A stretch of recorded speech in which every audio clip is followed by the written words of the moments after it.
physique is worthy of a Mr. Olympia.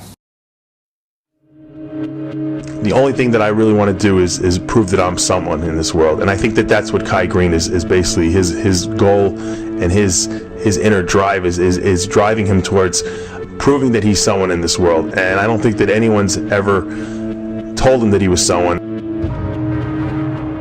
I don't know, at least in my mind, better underdog story than this man. Underdog of underdogs. I mean, here he is, a man who grew up with no parents, went from foster home to foster home, really had no one advising him on how to be a man or a person in society, in regular society. And here he was now, one of the top bodybuilders in the world.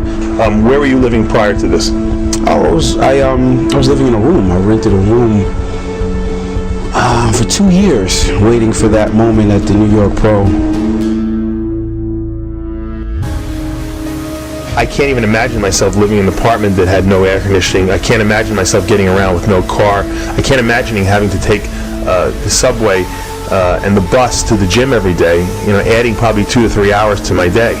But these are conditions that this man lives with on a daily basis, and yet he overcomes these conditions, and he has still managed to achieve his best look to date. It is a testament to the fact that this guy has an iron will and a no defeat attitude. We entered the supermarket where he picked up his 20 packages of tilapia, because Kai Greene is eating 8 pounds a day right now. Kai is an extremist, and when he sets his mind to something, he doesn't consider failure an option. I offered to pay for his food. This was a man who was living on a limited budget.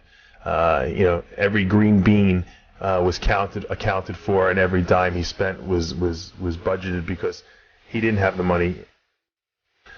Here was a man now who was preparing for the biggest bodybuilding show of his life, and he didn't have any income coming in.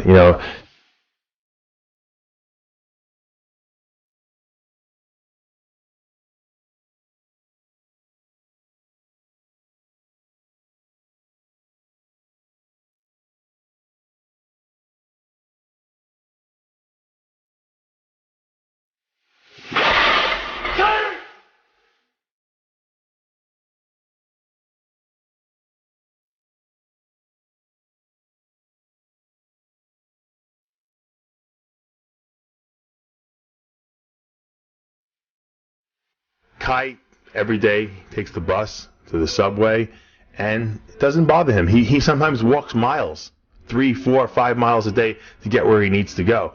I mean, this guy is literally the Rocky of bodybuilding, and he trains in the rockiest gym you can ever find. What struck me as being even more unusual is that Kai wasn't sad over it, that he wasn't bitching about it, that he wasn't complaining about it, and he was kind of happy in a sense to be doing what he loved the most. Glad in the sense to be given the chance to do it, even given the Spartan conditions that he found himself in. Kai was back to his roots. He was in his element, really, and watching him do his warm-ups and sweating, profusely in this dungeon like gym, brought back scenes of Rocky Balboa from the first Rocky movie.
This is a person who's got tremendous adversity that he's overcome, and with that adversity, I think has created hunger in him. And I know he touched my heart when I saw him in action, and the fact that he's always got a smile on his face and he never has a bad word to say about anyone is a true testament to his character.